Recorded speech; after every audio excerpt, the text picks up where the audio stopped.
Welcome to the West Coast Business Show. I feel like me talking is taking away time from our guest, Charles Zuckermann. So I'm going to make this intro very quick. I'm Jared Downey. My co-host is William Donlan. William has, I'm going to get it right now, 5 pubs, going to be 6, right? That's correct. Right. Let's rattle them off and jump into the interview. Okay, so our first was Donlan's on Granville Street. Used to be the Stone Temple. A lot of people are familiar with that place. We have Shamrock down in English Bay, Heinz's in Kitsilano, Smith's in Gastown, where we are right now, the Raven in Deep Cove, which we purchased almost 2 years ago, and we're just building out a new location in Britannia Beach, right next to the Copper Mine Museum, called the Copper Beach, and hopefully that will open mid-July, so about a month. And this area is kind of this kind of like a private venue, the one we're filming in right now. Yes, this is the Forge. It's like a speakeasy at the back of Smith's of Gastown, formerly the Irish Heather, which was here for over 20 years, and a lot of people would be familiar with that, and right next door to the Blarney Stone. Which there's a few people familiar with that. That's right. And then our guest, Charles Zuckermann. How's it going? It's going good. I hope you're not one of the guys that the camera comes on and then you don't want to talk anymore. Oh, no, immediately I'm quiet. Like I won't have anything to say at all, which drives my son nuts. Yeah, your son is a producer on the show. Yes. He's in the background. I'm sure we'll get some eye rolls here. I think you'll get a lot of eye rolls. And he's done some great work for us, so I'll give him a chance. I razz him a little bit. He's a good sport, but he's done some very good work for us. Actually, in the U.S., Canada, we're sending him around, producing different things. But anyway, we're not here to talk about that. Let's kick it off. A little bit of background. Who are you? Where do you come from? Okay, I wanted to say one thing is, this used to be the Shebeen. I remember back in the day, I spent a lot of time here. I was saying to one of your producers, a lot of nights not remembered, right? When I first arrived in Vancouver, I arrived here in 1985. I came prior to Expo. I was born in Montreal's Expo in 1967. So that was a big part of who I was the fact that I was born on the centennial year of Canada, and I was born at Expo. My mother went into labor there. So when we found out there was going to be a Expo here in Vancouver, which is the event that changed Vancouver and put it on the map, I was like, I'm going out there. So that's what brought me out here originally, was just literally to come here for Expo and then go home. And I came out here and I had... I think I've heard this story before from a guy who came from Ireland. Yeah. These bald people, we stick together. And I came out here. I had probably, arguably, one of the best 2 years of my life out here. People from all over the world came to Vancouver. And it was a real introduction to the rest of the world. Even though I was from a major city, Montreal, this was a chance to really spread my wings and be somewhere different. I immediately went back home, went to school, and studied theater and psychology and communications. So I got 3 degrees when I went back home. And then I fell in love with a girl, and we found ourselves back out in Vancouver again. And that's where I've stayed ever since, really. So the fields I work in are very Vancouver-centric fields. I've worked in the restaurant business. That's been the backbone of most of my career. I work in film, and I work as a photographer. And I was going to say that to you guys earlier, is that I honestly believe that the restaurant business is the greatest training ground for just about any job. You learn customer interaction, communication, you learn about money, you learn about business, you learn about just about any field that you need to have a starting ground in. You learn it in the restaurant business. The amount of people I know who've gone from the restaurant business into the business world, who've gone into things like real estate, is huge, because you learn to sell. You learn the idea of the value of that money and the value of relationships and how to continue those relationships. So I think that transfers into all the jobs that I do, right? Yeah, and you meet people. I've noticed, even doing this show with you, like I've been in Vancouver. I hardly meet people. All my clients are, in the Crown side are all over the world. I don't meet them. But then this, the restaurant business, the construction world, and I was saying before we filmed, I miss that about the construction world. Because I used to be on construction sites, I get to know people, and these old Italian guys that are developing all these characters. And I don't spend time with those. I spend time in an office now. and I'm hardly out on those sites. Well, never on those sites. And I miss that. And the restaurant business is the same. There's all these characters that are coming through, and people that have been in it for years, and people that are new. You don't really get that anywhere. Construction and restaurants, which are your two businesses. Yeah. That's where you get that. Yeah. They're both very social. No, I'm like you. We both came from big families. So I think we like having people around us and like socializing. And I also miss those days on site. I'm a carpenter by trade. So I spent a lot of my early years here in Vancouver on site and doing concrete formwork and framing and stuff like that. And those were the best days of my life. I would love to be able to put my tool belt on again and go back out on site. You don't do it every once in a while? I do. And I would typically do it at the weekend, do a few DIY projects with. We got 3 little boys at home, and that'll keep you busy. A sandbox or a tree house or something like that. But that's my happy place. I really enjoy building stuff. Yeah, it's a good medium, those two places, because both are really hard work. 8 hours in the restaurant business is like 12 hours in a regular job. You're so spread. You're multitasking. You're doing so much. But it is that social aspect and that communication aspect, and then construction is really seeing something create form, and you watch it from its beginning to its end as it goes along. So it gives you a lot of both of those jobs give you all the practical skills you need. And it's nice to know that you've built something. Yeah. Building something gives you strength. That's true. And that's one of our big strengths, is the fact that we can find our own location, find a location, and then build it out ourselves, build exactly what we want. And I remember a very successful businessman here in Vancouver who was in the hospitality industry as well, saying to me, he's like, you're lucky because, you have the construction leg and you also have the hospitality. Because, if you think about it, if you went and signed a lease in Gastown today, so the first thing you got to do before you can do any work in that space is sign the lease. But then you're paying rent, and then after that, you got to try and find your contractor, and then you got to try and keep them on schedule and get them to move as quick as they can. And hopefully you get the right contractor and there's no issues, and there's a lot of risk there. But for us, probably shouldn't say this now, but, we have started some of our TIs or our renovations, maybe a day or two before we sign the lease, So we have good relationships with landlords, and they're like, here's the keys, sign that and get it back to me by the weekend, and we're right in there. Can I ask a question about that? Yeah. Sorry, I don't want to be the one interviewing you, but because I know I've opened up probably about 20 restaurants, and it's an endeavor, as you said, because beyond what you're talking about, you're dealing with permits as well that might put you on hold and stuff, so you can start running. You being in construction and doing this, does that help with the permitting process a little bit because you built up relationships with people and they know your history and stuff? Yes, I think it does. We've done it about 10 times now. Yeah. So it definitely gets easier, and relationships are so important. If you're a trusted operator, things will move a little quicker.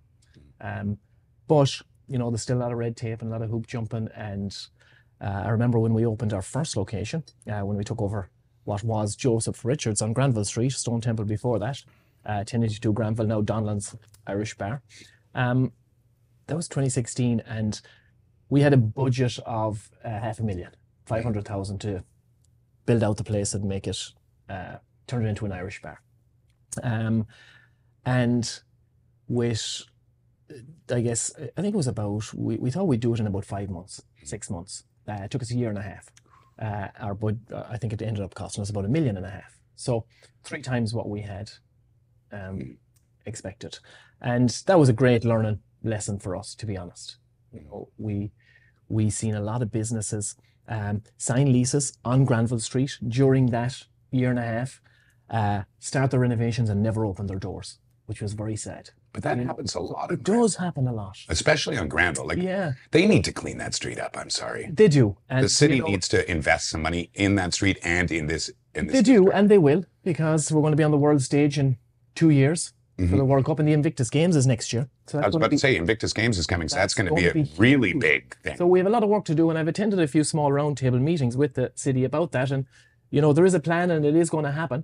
But I do feel a bit sorry for them, and I don't blame them 100% because, COVID happened, and we were humming nicely in 2017, 2018, 2019. Like Granville Street was going well.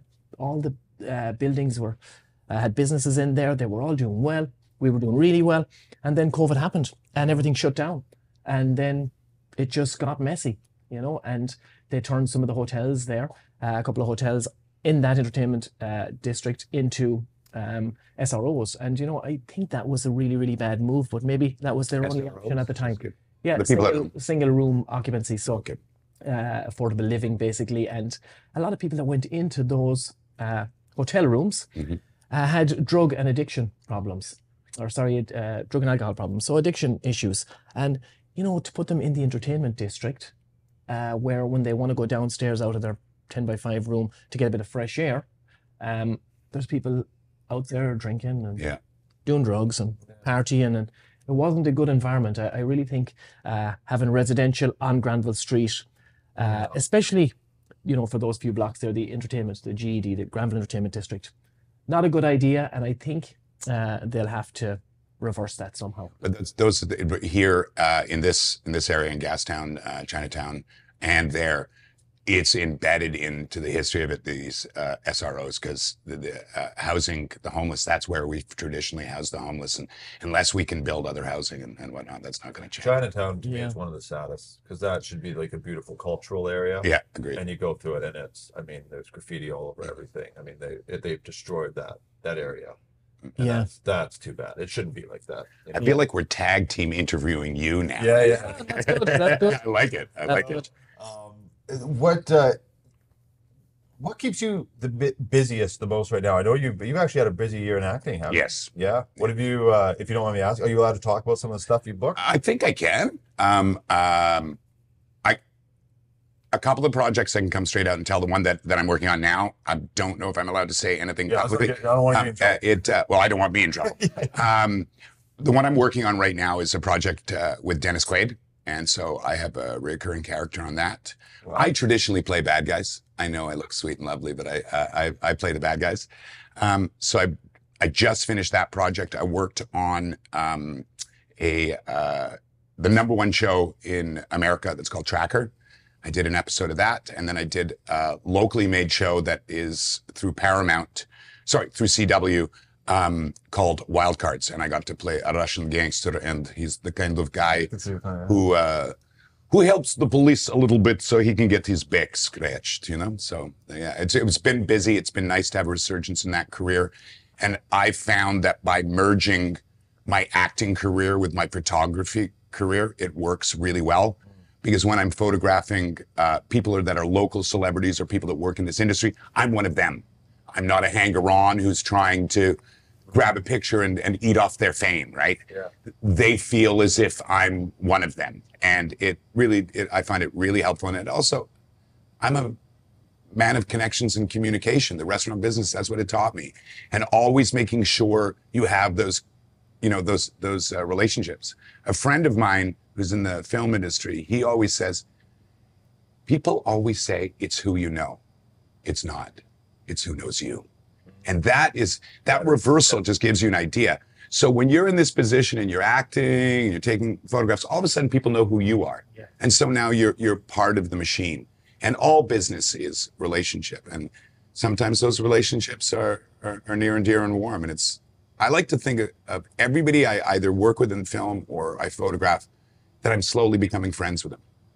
And most people I do end up remaining friends with them. And that's a lot of people. I golfed not long ago with Jackson Davies from Beachcombers at a charity golf event. Yes. Did you ever do anything with Jackson? Great guy.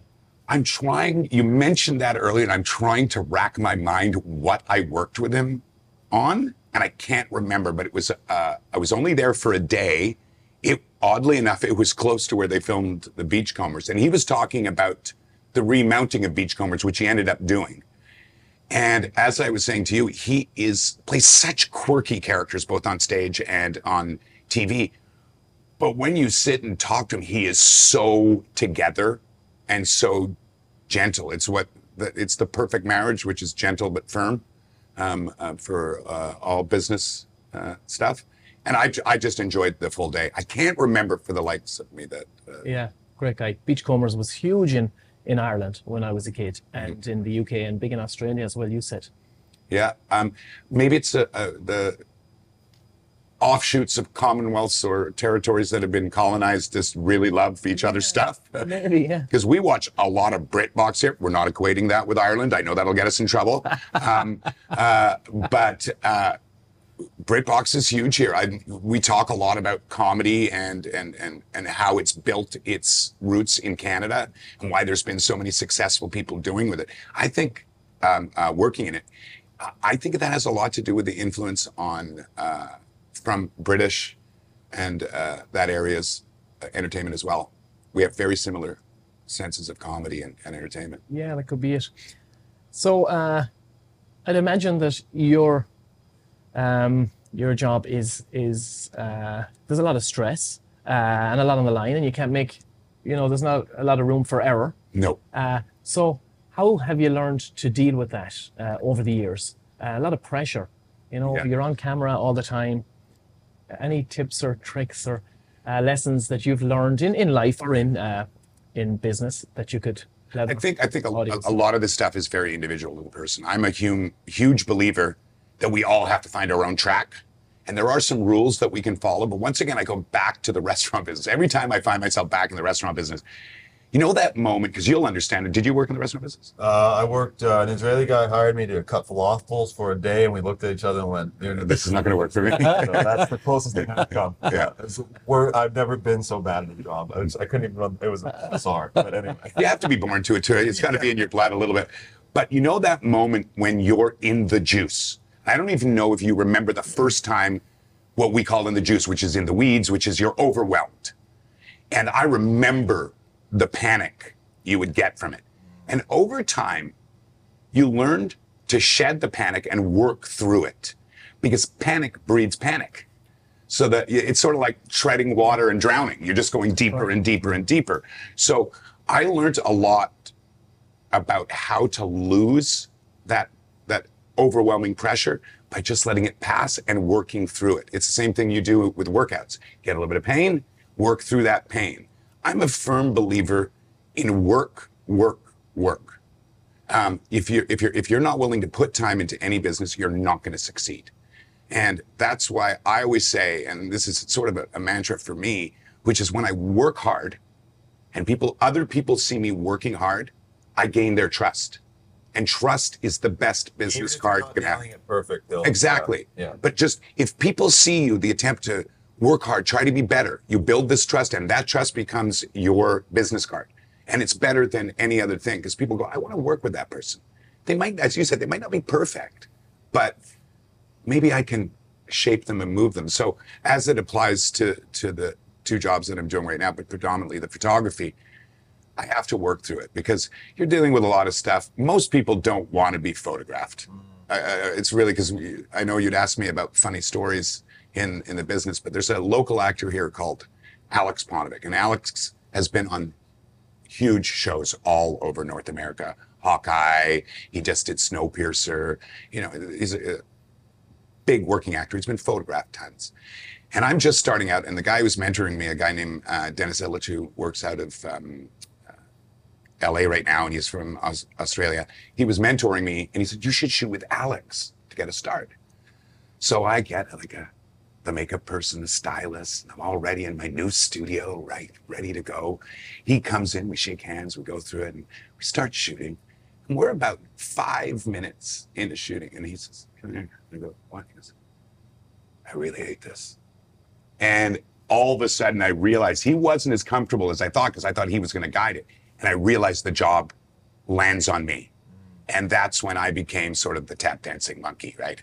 Keep everybody entertained.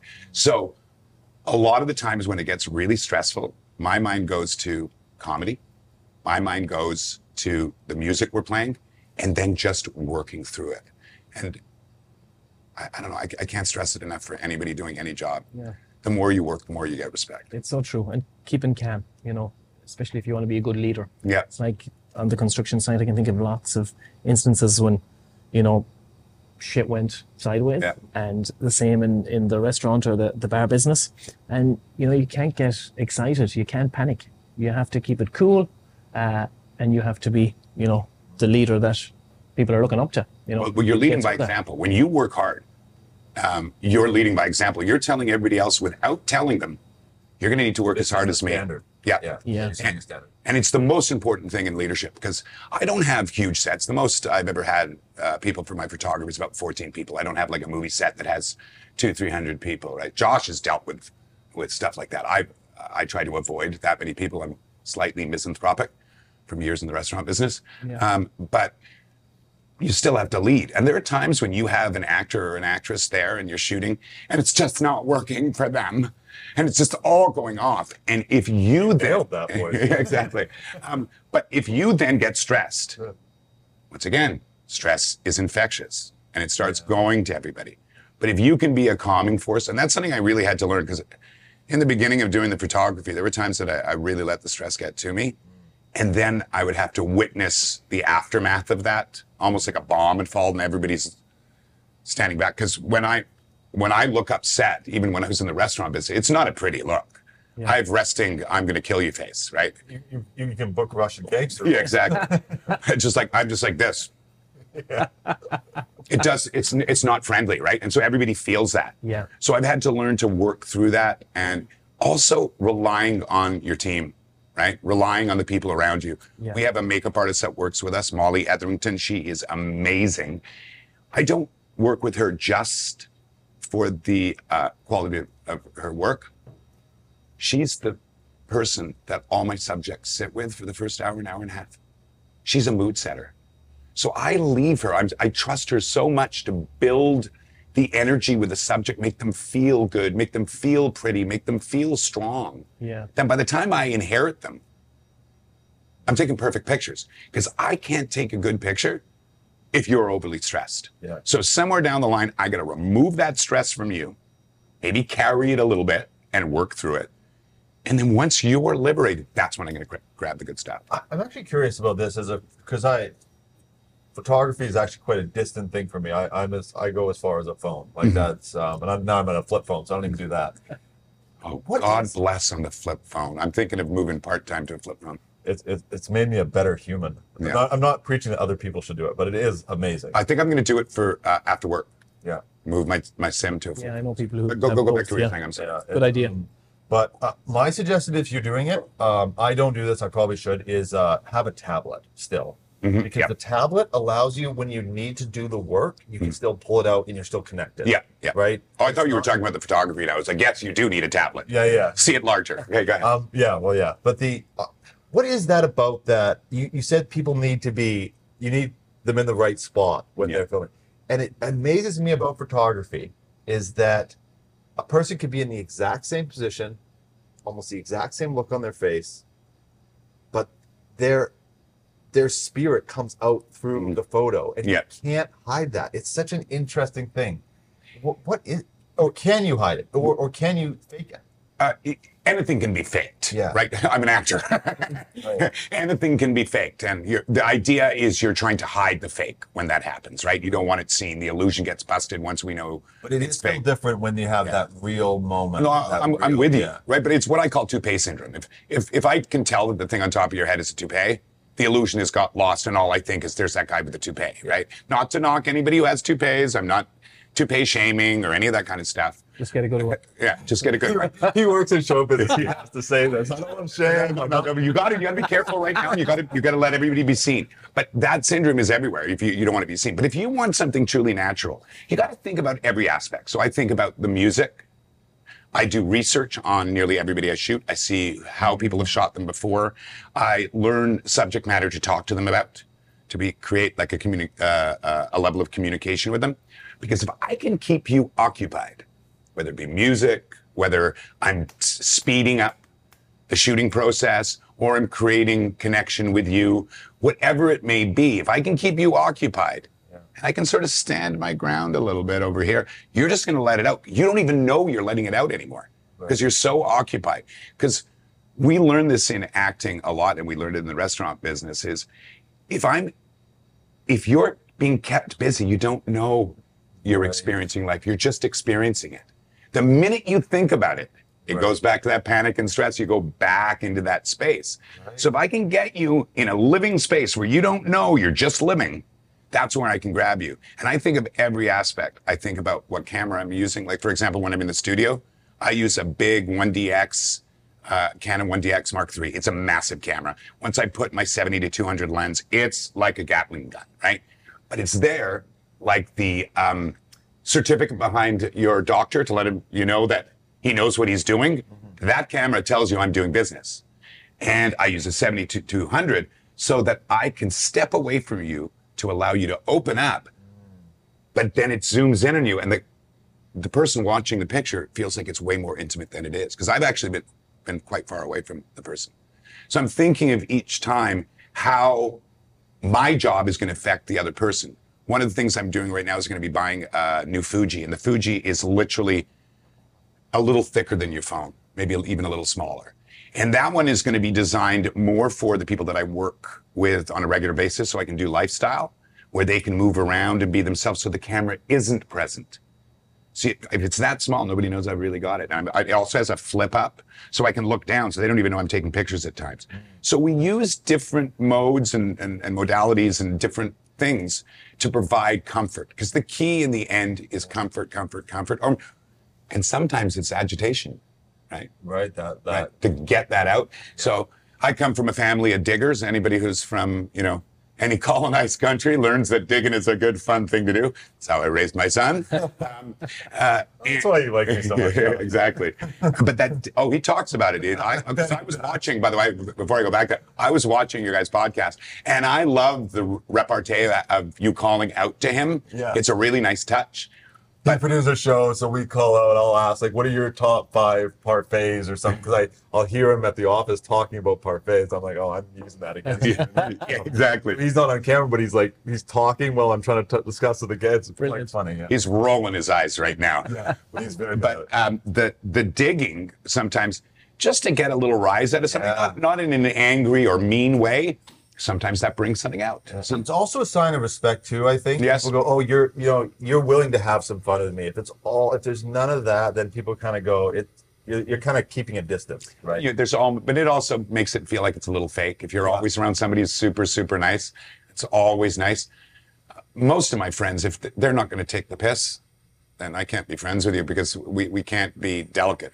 I know that there are environments where I have to be aware, and I have to look around, and I have to respect how everybody feels. Yeah. But when I'm with my Core 10, the guns are coming out, like everybody. And once there's a little bourbon involved there, then the guns are really coming out, I right? found that hard when I came here first, because in Ireland and the UK, there's lots of sarcasm. Like, maybe it's a bit over the top at times, but here, a lot of the time it went over people's head, and I was like, well, They're a gentle they folk. mean that. They're a gentle folk, that. Vancouver, right? But I find that, so I had to kind of cut it out for the most part. Less so back east, though, right? No, we're aggressive. Montrealers are like, no, we're it's definitely a West Coast really? thing. Yeah. It's a West Coast thing.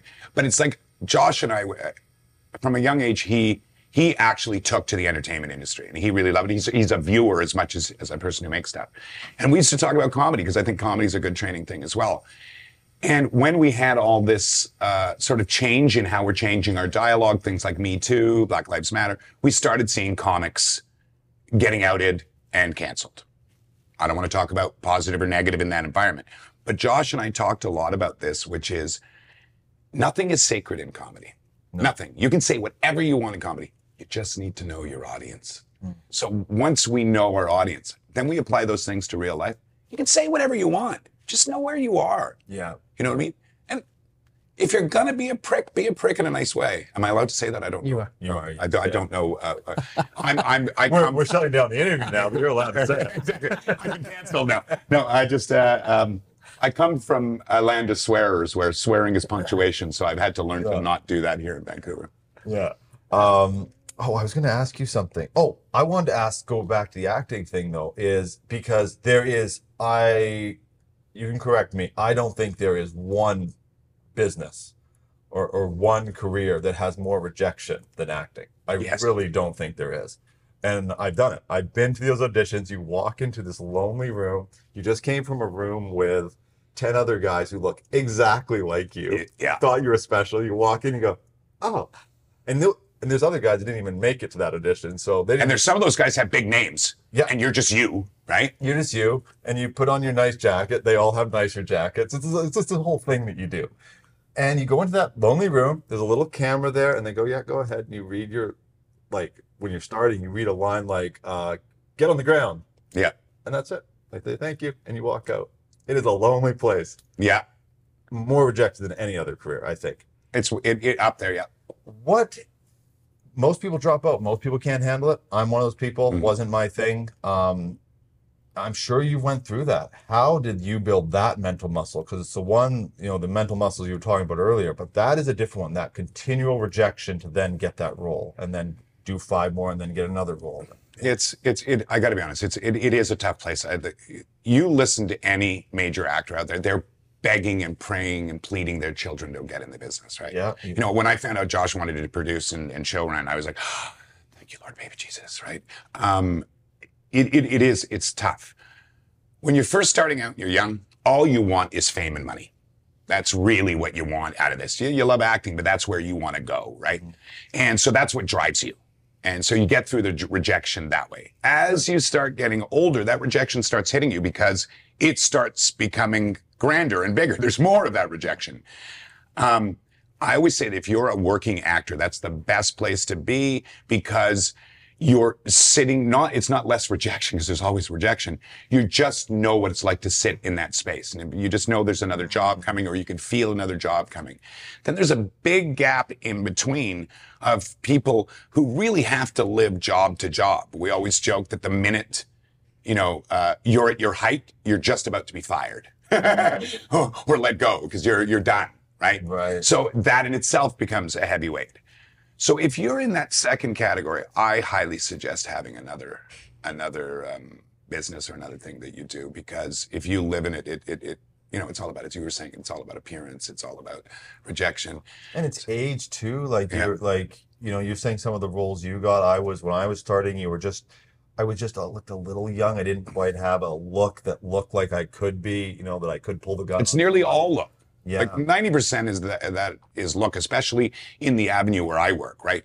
A lot of the time, if you're Tom Cruise, you can convince them that you can get all the makeup and everything in the world to change. But for us, they want it.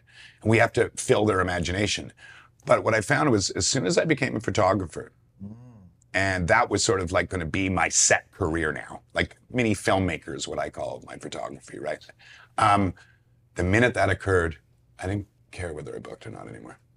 And the minute I didn't care if I was booking anymore, I started booking, right? So it's this weird place, and it goes back to what we were talking about before, which is that idea: how do you deal with the stress? Yeah. And you got to work through it. You got to be at a point where you care about the product you're producing, but you don't care about where it's going to go. Bryan Cranston, who we all know and love, the actor from Breaking Bad, he was cornered at a party.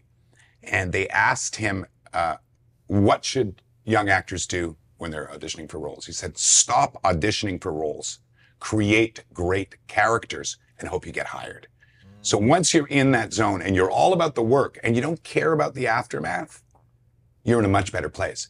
That's why having that set job on the side, that fulfills a lot of those needs. So that was your method and that was effective. That's what worked for me, and I've seen it work for a lot of people.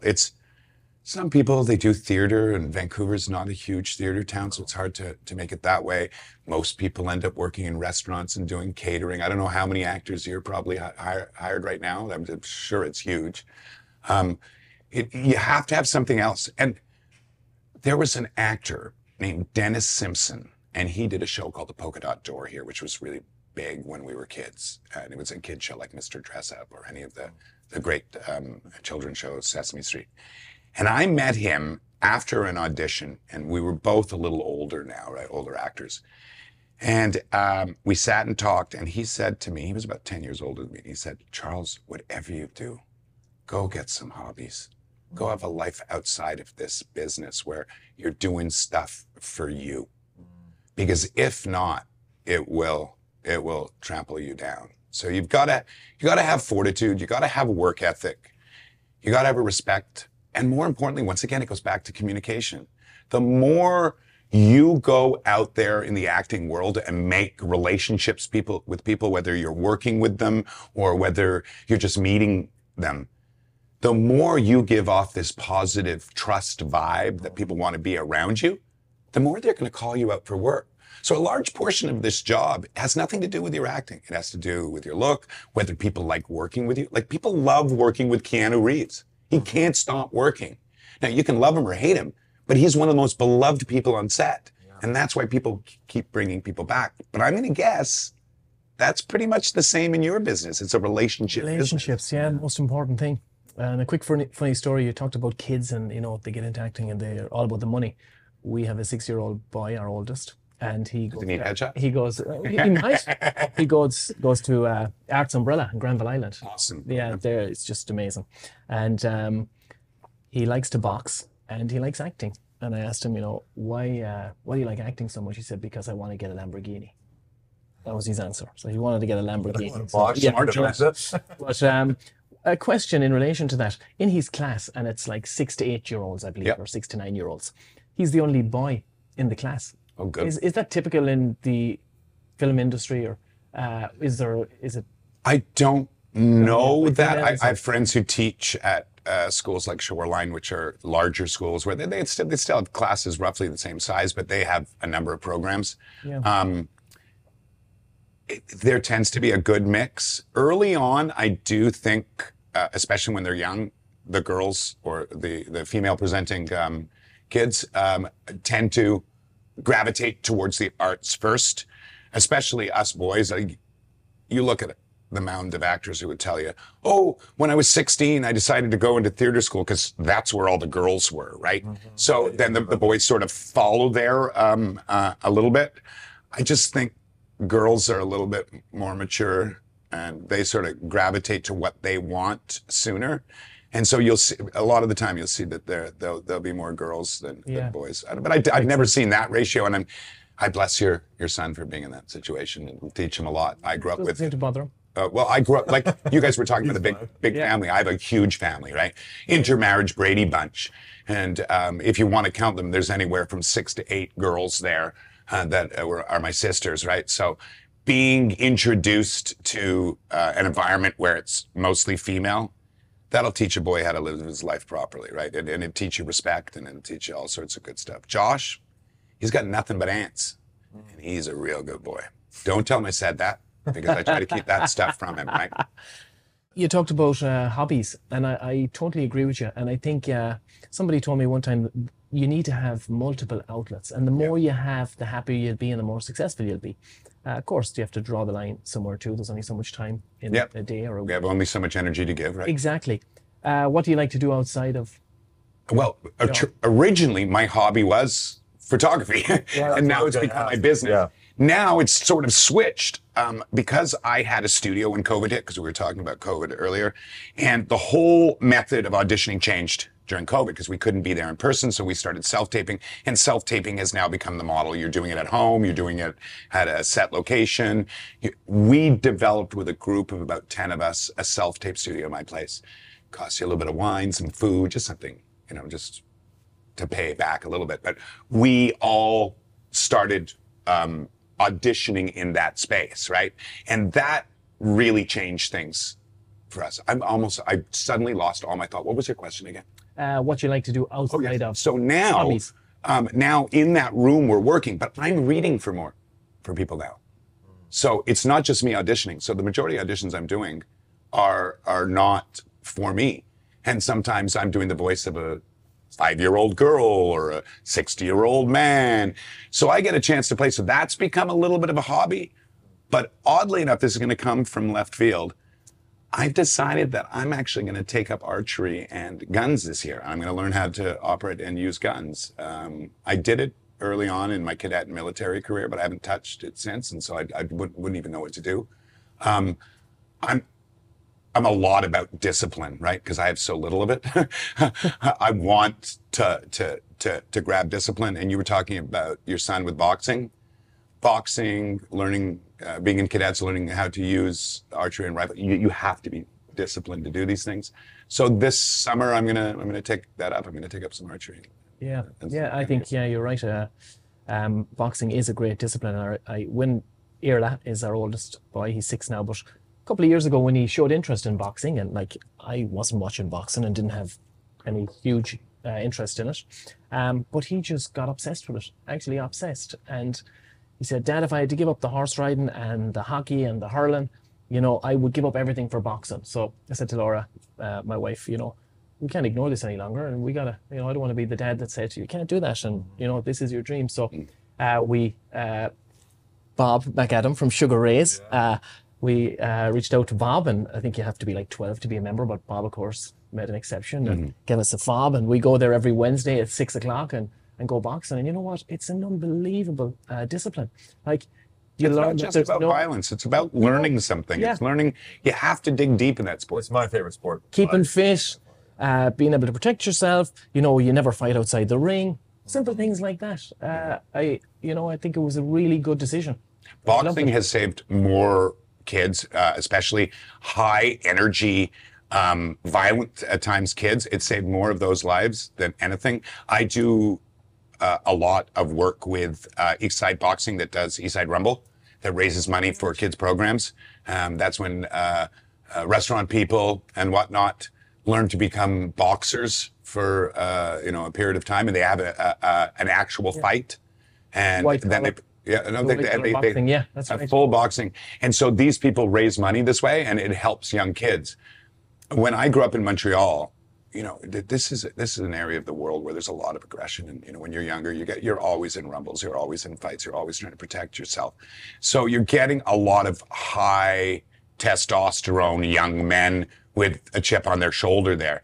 And what's changed their lives more than anything have been boxing and hockey, because once again, no fighting outside of this space. Discipline. You got to learn this. You got to have a regiment. You got to have a regime. When you're finished the game, you're going to shake hands. You're going to be nice to the person that you've just gone to war with.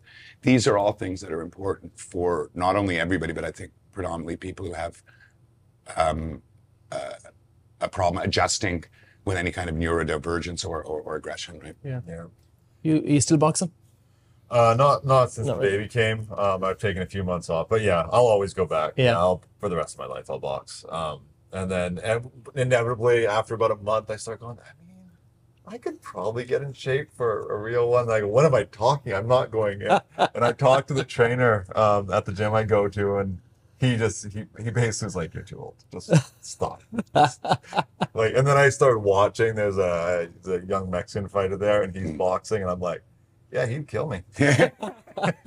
Like, he's so fast, and his eyes are, he's there to fight. You know, he's not there to play. But do you use the boxing as a workout? That gentleman I was talking about, Alex Ponovic, the actor, he lives in Vancouver, and he uses boxing as a large part of his regime to keep in shape. But he doesn't do fights. No. He just goes and does the disciplinary work. I'll hardly even spar. Like, even sparring, it is a dangerous sport. That's the one thing about it, is you are getting hit in the head.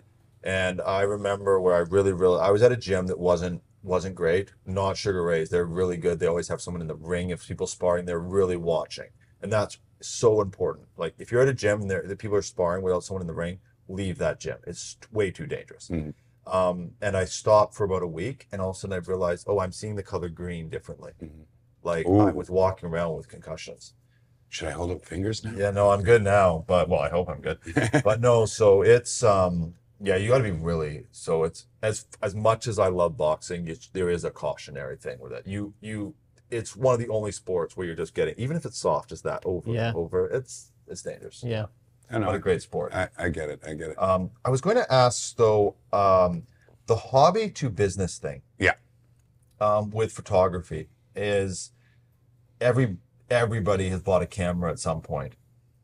There is maybe, again, like acting is the biggest rejection. Maybe photography is the thing that everybody thought they would get paid to do someday, and maybe, what would it be, 0.001% actually someone handed them money to take a photo. Yeah, you're probably right. So everybody now, right? You got an iPhone. Everybody is like a photographer. So how did you actually even make that leap where even that first person said, I'll pay you to do this? Well, you had this question that you sent to me, is where the tough and the good things about making the transition to business. And anybody who makes the transition into being self-employed, that's already a feat in itself, because we all know the Zoom calls of COVID, right? Where you're dressed up here, but down here you're wearing your knickers, right? We people who work for themselves, we do this kind of stuff. Like, you're at home, you make your sausage, you're still in your knickers, and then you're back at the computer typing. You have to separate yourself from that space, right? And you've got to actually put business in a separate space from your home. You have to learn the angles of doing business, what the overhead and whatnot is going to be to do your job, and you have to learn all of that stuff. So that's already a huge hill to climb. I think really it goes back to everything. It's a belief in yourself. I spend a lot of time watching documentaries of people who have incredible belief in themselves. Last Dance with Michael Jordan, Ali. Have you seen that? Yeah, Yeah. fantastic. The Ali documentary. It's is it a 2 or 4 part series done by Ken Burns? Warren Buffett. There's a great I Am Warren Buffett documentary. All these people who just had such an immense belief in themselves and the ability to dig deep. And I think just at that time, there was right in that amount of naivety to not understand what a big leap it was, and also a belief in myself, and also a lot of people around me going, "You're good, man. You should be doing this." So there was a talent factor there that people recognized. Yeah. I didn't believe them. Oh, okay. To a certain, I believed in myself, but I didn't believe that I was that good yet. But I was like, I've got somewhere to go with this. There's something I can do with this. And the more I worked on it, the more I really became obsessed with it. And I do believe obsession is one of the keys to success. If you've opened up 10 restaurants, you gotta be obsessed, right? It's hard work. But the real challenges came in what you're talking about, which is getting somebody to hand me $500. And it doesn't seem like a lot of money, but when you're talking to a person who's got to hand over $500, right? So you inch your way up. You start with $100 and you go, okay, maybe that's what I'm worth. And then you do it for a while and you go, well, actually I'm worth more than that. And you just sort of inch it up, and then you learn to charge more. That was probably knowing my value, and then knowing that placing your value then also gives you value, was another lesson to learn. And then saying no, because there's that line where then you start saying, no, I'm not going to do it for $100 because now I charge 500. Do you know the reason why I stopped doing stuff for lesser price? Like, I do it sometimes if it's my friends and it's headshots and stuff, I'll do something a lesser price. They get quite a bit of a reduction, but I don't really offer any kind of reduction anymore. Is people who want stuff for free want more. So you do any business, you got somebody coming to ask you for a reduction in something. That's the person who's going to ask, oh, can I have some more, please? Yeah. People who pay the value of something, they know the value of it. And if they're going to get more, they know it's going to cost them more, and then they'll pay it. So you have to have this barrier to understand, as we were just saying, you have only so much energy to give. You only have so much time to give. Your business needs to grow. You have to expand. You have to know your value. So if you're just handing it out for free, that's how you're seen. And that's how people will treat you. When people know there's a value, there was a situation. Here, I'll give you an example. I have a friend of mine. I want to leave her nameless because I don't want her name said over here because it's a silly story. But she invited me to her birthday party. This is early on. I'm about 2-3 years into doing this professionally, and I get the invite. I'm like, oh, cool. She lives in a high rise somewhere, like in the penthouse. I'm like, oh, cool. This is gonna be a good party. And then the day before, she sends me a message. Oh, do you mind bringing your camera and taking some pics? Now, I knew that my dentist was going. So I sent, no problem. I'll come and take pics if Dr. Doug is bringing his chair, and we'll be drilling some teeth. Because people don't ask that of, what do you call it? Somebody who's a dentist or a doctor. You don't ask those people to do stuff for free. But how often, like in the restaurant business, do you mind, it'll be a great exposure for you. William, it'll be great exposure. We'll have all your food at my party and all my friends will know it's there. And then you'll go, okay. And then you give them 100 chicken wings and, whatever. And then they call up, but do you think you can throw some ice in? So once people understand value, and once you understand that value. Yeah. And I think that's the key to everything, is understand the value of yourself. And that's how you make a leap. You have to be disciplined again, and you have to draw the line, and often it's like in our business, in the hospitality sector, it's all about, the price of a pint. what are you selling a pint of Guinness for? Yep. What are you selling a pint of Guinness for? And, you know, business owners often reach out to us and let us, or ask us, you know, are you planning on putting the price up, or what, you know, what are you thinking? Everything else has gone up. And I see some places putting it down, you know, and it's often a race to the bottom. They put it down and then they're closed. Yeah, and then you can't afford it. Yeah, that's what happens. I So, know we're going to run out of time soon because I can feel it in my internal clock. Working in the restaurant business, you have a little bit of that. I did want to say one thing about my photography. It's like any other business, things can get routine. You know, you're shooting headshots, you're sitting down there, and then it's all business. But this is also an art form, right? Yeah. And you as an artist need to be attached to your work. And the minute that you're not attached to your work, you're not producing good work anymore. So once you get part of the regular patterns and routines, you can get lazy, bored, you're not putting as much into it. Finding time to do stuff just for you is important. It's like the hobbies or what else. It's also a chance to grow. So I try to allot about 20% of what I do a year to being creative work just for me.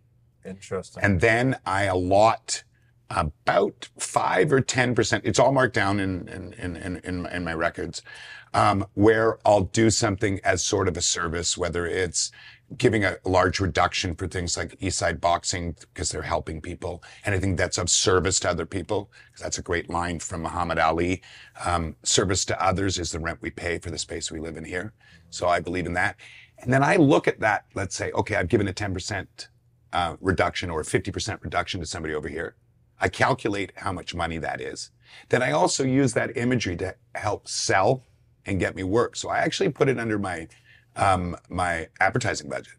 So all the money that I give away, that money I don't take, I mark as sort of received in a way to say that's my advertising budget for the year, because word of mouth is key, and one image can get me like 10, 15 gigs. If I put an image out there that is wild, so that's when people are like, I'm willing to put my $500 on the table now. So, and like when I do Eastside Boxing, I'm doing the fight card pictures. I don't know if you've ever seen those fight card pictures, but they're pretty epic, right? Yeah. You know, your rim light, and I was sitting down, I got the highlights so everybody looks ripped no matter what. And so they're really epic looking pictures. And I learned, actually, I do want to say, Guy Rowland, who was the guy who did it before me, is absolute genius. And he was the master of it. I'm just learning how to do that style of photography. But when I release those pictures, I'll usually get somebody goes, oh, Charles, I really need to get my headshots done, but I want to do some fitness shots, right? Because people want to remember all the work they've put into their body in the last little while. They want a memory of it. Yeah.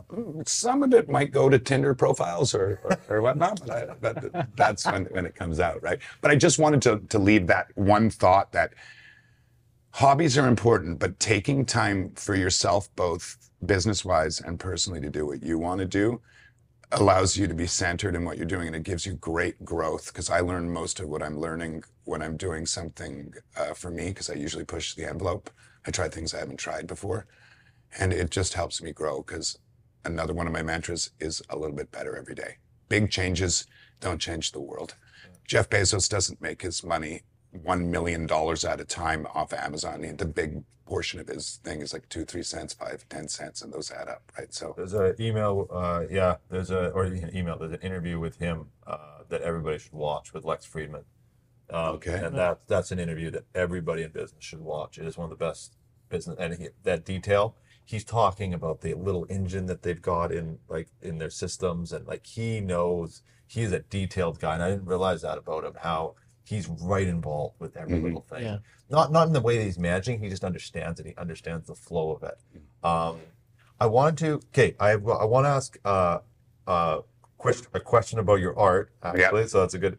Before I do, I wanted to ask you about when this sort of splitting, that pressure that came off when you started doing photography, that took the pressure off acting, then you started booking the acting. When you did that pivot from going construction, then you brought on restaurant, did that add pressure, or did you find now you're able to sort of step back from the whole business a little bit? Did you? You know, I don't think it added a substantial amount of pressure, but like Charles, our first location, Downlands on Granville Street, started off as a little bit of a side hustle, you know, and then it just turned into a bit of a monster. Like, it done really well, and then we said, you know, maybe we'll do another one. And opportunities started presenting themselves, and then we opened up like 10, you know. And so I guess to answer your question, it didn't really bring on a lot of stress. I don't think. I think Did it help the construction business though? Did it help in any way they manage it, or I was think it just the sort of diversification helped. Yeah. You know, not to have all your eggs in the one basket. Yeah. I think that was a huge advantage.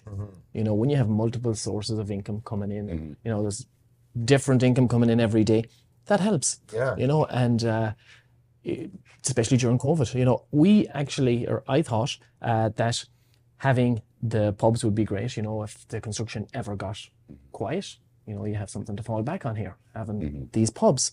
But it ended up the other way around. When COVID happened and the pubs were closed, the construction kept going. Yeah. You know, so I think diversification is important. But do you don't find that you're almost like, when we're in the restaurant business, you're working with one hand, right? Because so much has to be done by other people. Yeah. You didn't find, because I'm with you, you didn't find that now you've got two hands, and those two hands working together, many hands make light work. You didn't think that they sort of benefited each other to sort of just take a little bit of the weight off in any way? I don't think so. They. I think you need to re-examine this. Yeah, I don't think so. We don't agree. Well, we don't have to do your job. You're asking me, was it an advantage? Yes, but like, just to know, like, for example, if I'm sitting here and I've got to do construction in this place, I know I got to make 3 phone calls. I don't know if somebody's going to call me back. I don't know if they're going to be qualified, because we all know that in construction, not everybody's qualified, right? Nice, lots of cowboys. So just knowing that, I can just phone myself and get this done. That pressure of not worrying about all that little stuff in the middle, that's got to take a little bit of the, Just you talking about just having a construction company that can do the repair. But that's what I'm saying. But having both of them sort of work in synergy takes some of the stress off, because that stress right there in the restaurant business. Sometimes that's the sand that does not. Piece of sand that does not. Said, did it add stress? Right? Wasn't that your question? Did it add more stress? Yeah, it's actually interesting that we're actually getting into it a little bit. What I was actually asking is, it was to your point where you started, you were essentially running an acting business. Yeah. And then you started doing photography.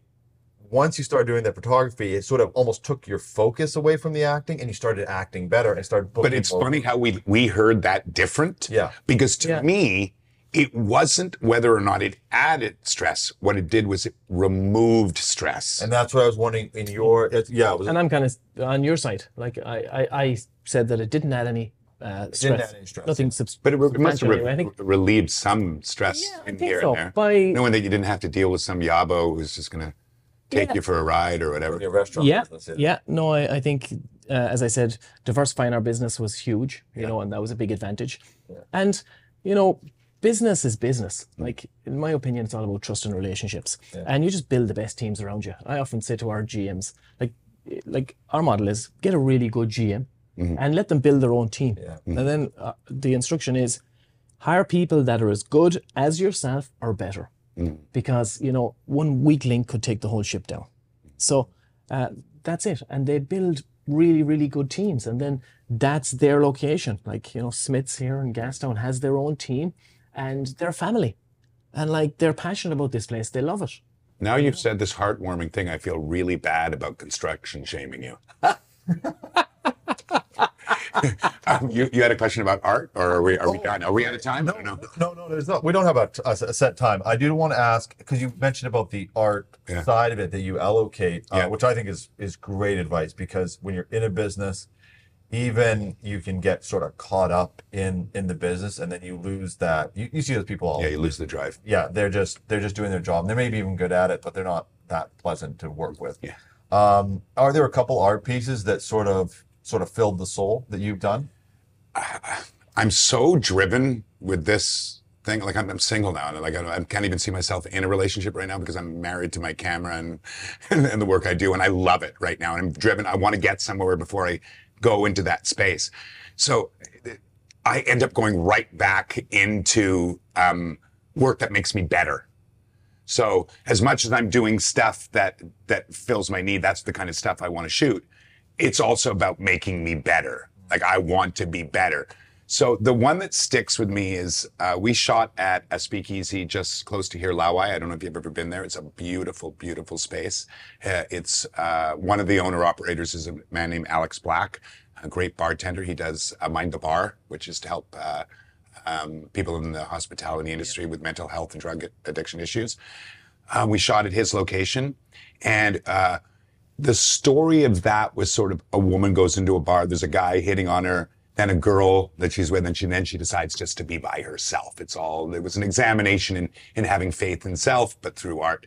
But what I'd done is I'd moved from a very small canvas, which is sort of like this space of you, to a larger canvas.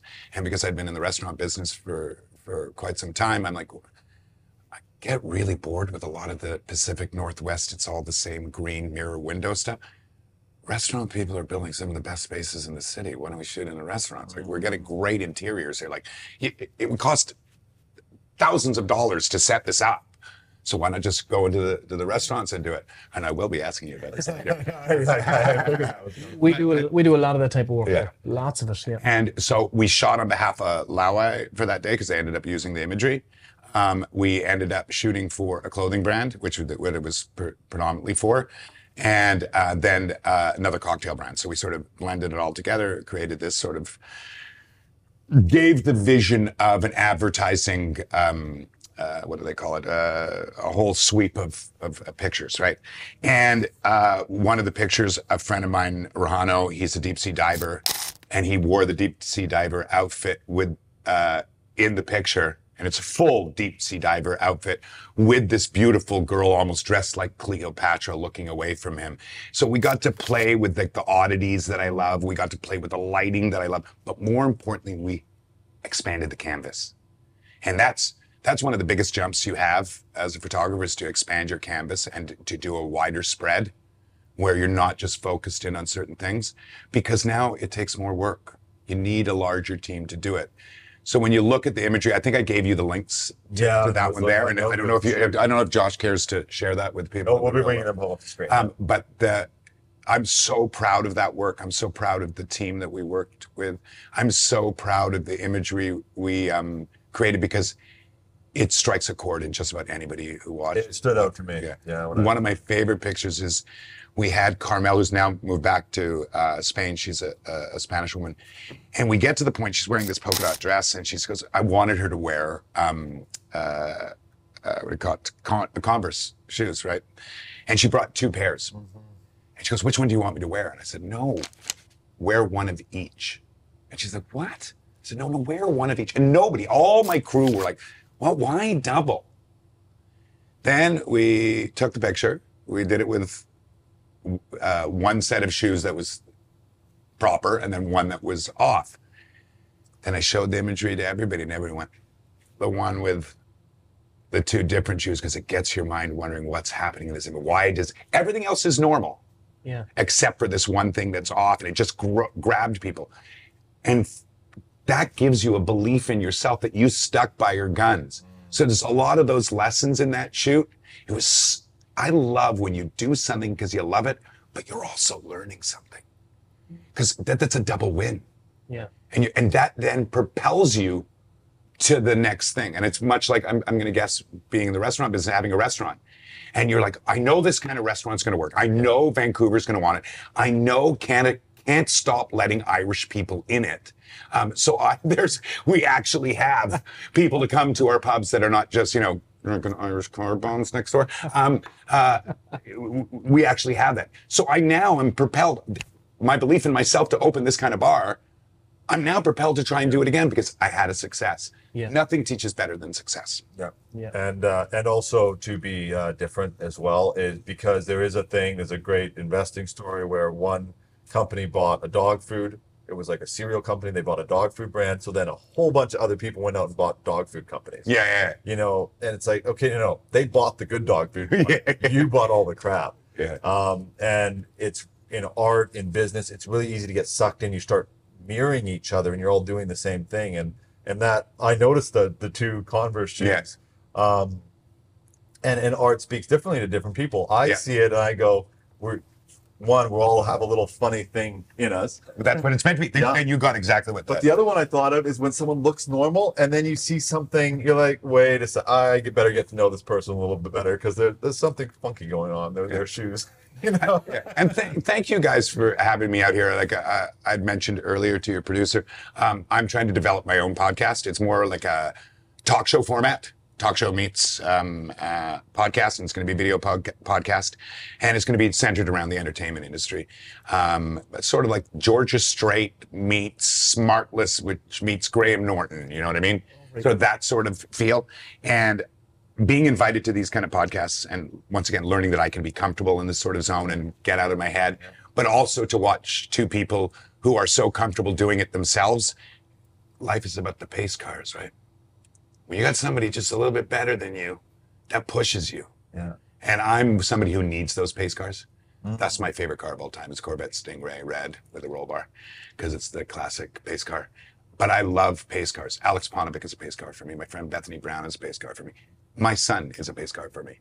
Watching his success and seeing what he's been able to build on his own way, that pushes me. And I'm like, you're not getting better than me. I'm the old man. Right? So I just wanted to say thank you very much, guys, for very welcome. Absolute pleasure And having you. thanks for having you, or thanks for being on the show and taking the time. And we would like to present you with a bottle of Writer's Tears. This is not just an ordinary bottle of Writer's Tears. This is a limited edition special cask that we had specially made back in Ireland. Okay. Bernard Walsh owned this distillery. Oh, so it's Irish And, whiskey. yeah.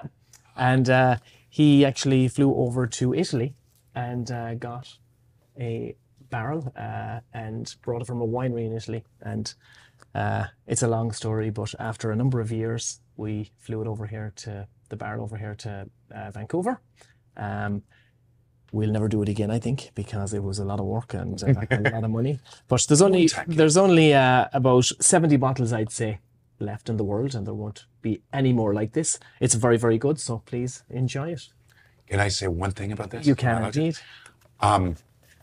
People keep on buying the Scottish whiskey, and it's too, for lack of a better, it's too refined for me. It's too structured.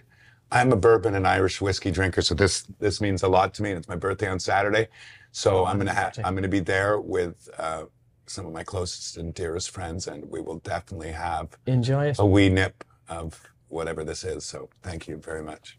Thank you very much. Thank you, sir. It was a pleasure. Thank you. Thank you, everybody, for watching. We'll have some links to, well, what's your website? I wanted to make sure I double that. It's a double link website. I have a business partner. Her name is Zena Wong. She is a fabulous event and wedding photographer. We've worked together for a long time. We co-run a portable portrait studio that goes to events and parties where we bring our studio to you. And that's quite successful. We do about anywhere from about 20 to 30 of those a year. So we have a joint site, which is zuckermannwong.com, Zuckermann Wong, W-O-N-G. And then we have offshoots on that site. She has It's very easy to use. I was on it. It's very easy. And then there's Charles Zuckermann. You can just go straight to charleszuckermann.com because I think all people, if you can, should have their own name as a URL. And you can just use my name and go directly there. And there'll be a link right in the description if you're watching this video. So thank you, everybody. We'll see you on the next episode of the West Coast Business Show.